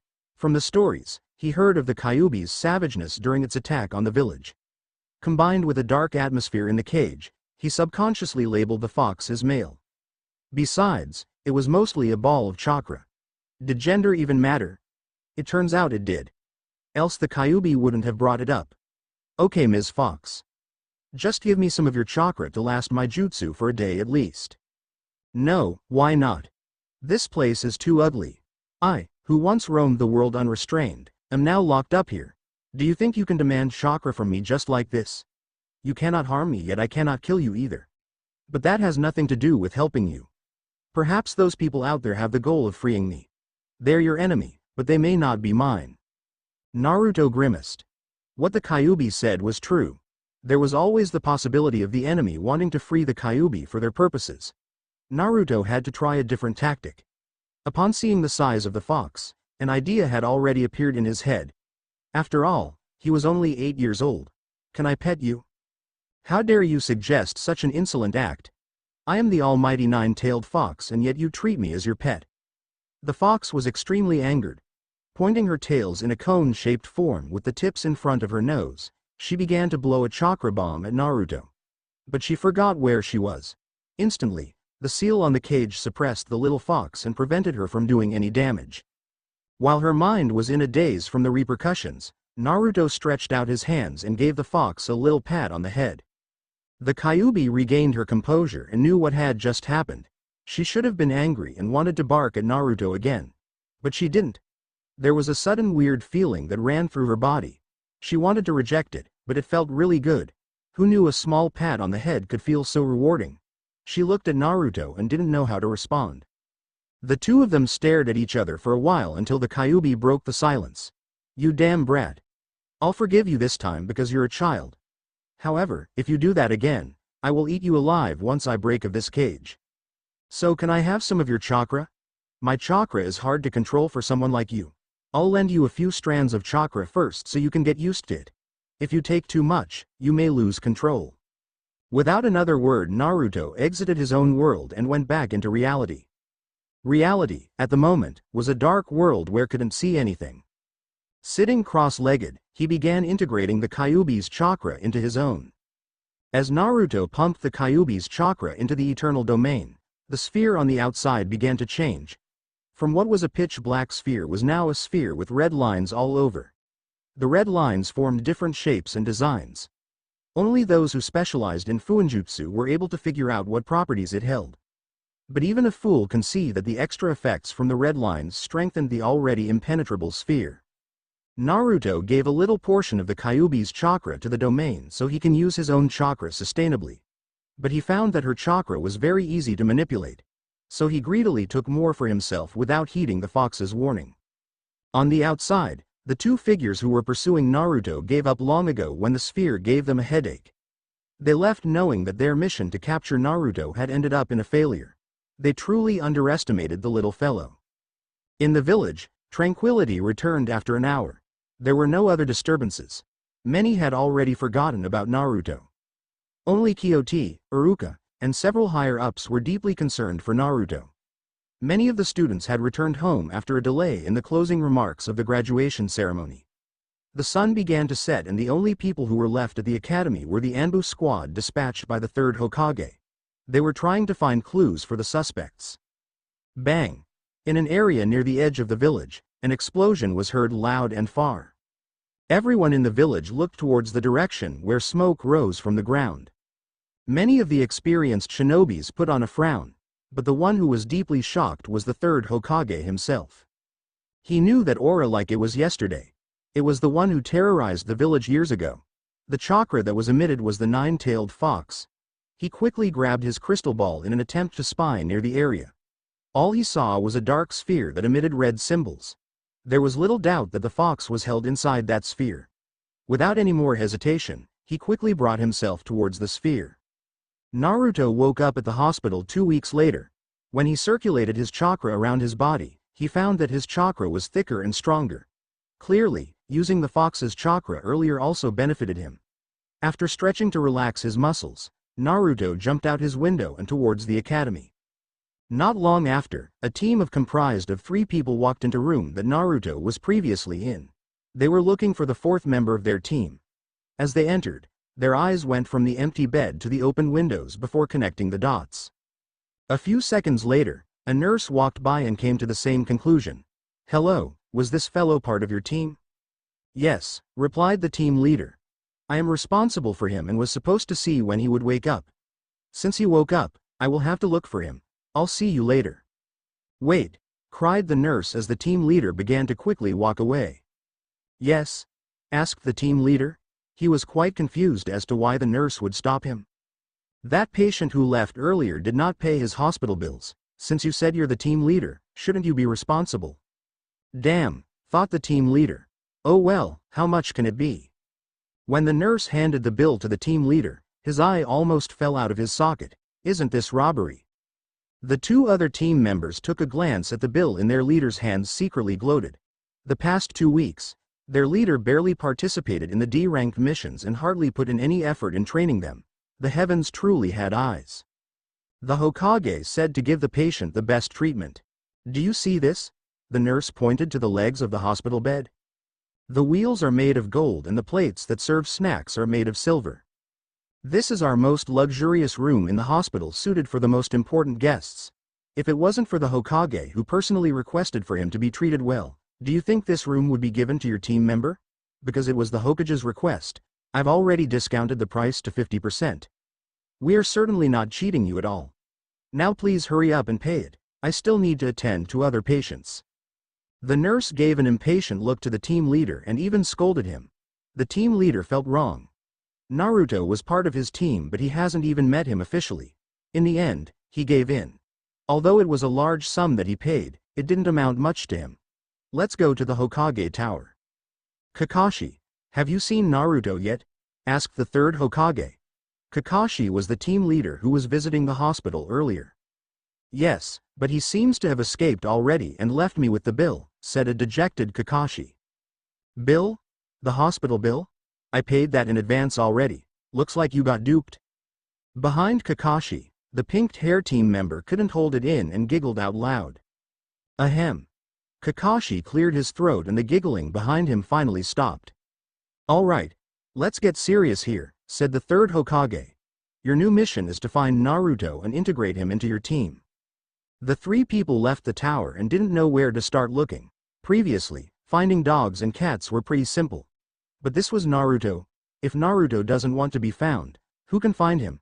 Kakashi was especially worried about this mission, for if Naruto were to hide in his clan's mansion, then he can forget about looking for him. Any suggestions? Kakashi asked his team. Let's try the academy? Ramen stand. In the end, the team decided to head towards the academy first. But when they got there, it turned out Naruto had already received his headband and left. Thankfully, Iruka notified Naruto that he had to meet up with his team. Naruto, who was very eager to meet his team when he received his headband, went out to look for them. After a series of running all of Konoha, Kakashi and his team finally found Naruto. Now that you are all gathered, we will be doing a test. Failing the test will result in D-ranked missions for the next 3 months, Kakashi told his team with little emotion. What? Two voices cried in unison.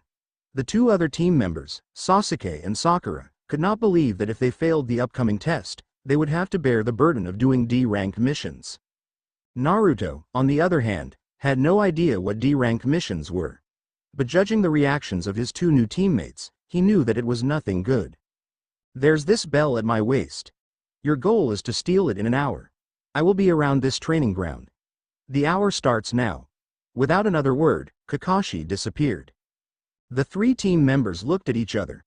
Naruto had no intention of working together to complete this test. Before saying a word to his teammates, Naruto left. He was determined to pass this test all by himself. Working with others would just drag him down. Hidden in a tree was none other than Kakashi. If they don't work together, I won't lower the difficulty. I may have to look out for Naruto since the reports say he specializes in Fuinjutsu, but that shouldn't be much of a problem. That report of a Rasengan appearing 2 weeks ago is a little concerning. According to the damage report on Sasuke, it doesn't seem the Rasengan's full power was unleashed. Then again, this slimy kid might be hiding his true strength. Sakura ran around the trees. She wanted to follow Sasuke but couldn't catch up. Already 10 minutes have passed. Right above Sakura was Kakashi. If the three of them did not work together, he was going to make them pay a price one by one. Just as Kakashi was to strike out at Sakura, he stopped and realized something was wrong. He couldn't tell exactly what was wrong, but the problem didn't arise from Sakura. Rather, it was the surroundings that concerned Kakashi. Theoretically, he could just use his other eye to see what's going on, but that would be overdoing for this test. Although Sasuke has his own strengths, the one behind this should be Naruto. It seems he's using Sakura as bait. But that would mean he has already detected me. Does this even count as teamwork? The end. Now we will see you in the next video.